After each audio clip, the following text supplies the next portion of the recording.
Коммунальная система Вуктыла снова дала сбой. Отопительный сезон в городе стартовал 5 сентября, как и во всем регионе.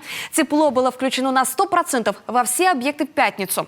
На совещании с первым зампредом правительства и надзорными органами представитель тепловой компании «Аквасервис» заявил, что рисков не видит, помощь не нужна. Однако уже в субботу ночью батареи в квартирах большинства домов и социальных объектах снова остыли. Не стало и горячей воды. Инцидент не затронул только один микрорайон. От возмущенных жителей посыпались многочисленные жалобы. Комсомольская, 2. Отопления нет и не было. Змеевик в ванной комнате также ледяной. Неоднократно звонили в управляющую. Толку 0.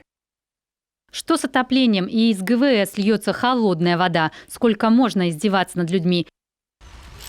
Оперативные бригады работали круглосуточно. Предположительно, произошел гидравлический удар после подключения второго насоса для развоздушивания системы в некоторых домах, после чего упала одна из задвижек, что и стало причиной, в том числе порывов и снижения давления на обратном трубопроводе.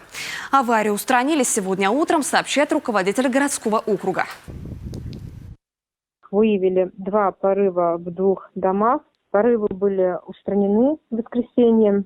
Проверили все теплокамеры, задвижки и выявили сегодня утром задвижку одну, которая была перекрыта и повлияла на как раз-таки обратку на основном трубопроводе. Управляющие компании и обслуживающие организации развоздушивают, где есть такая необходимость. Все службы продолжают работать в усиленном режиме. В социальных объектах ситуация нормализовалась в течение дня. Отопление должно восстановиться во всех домах.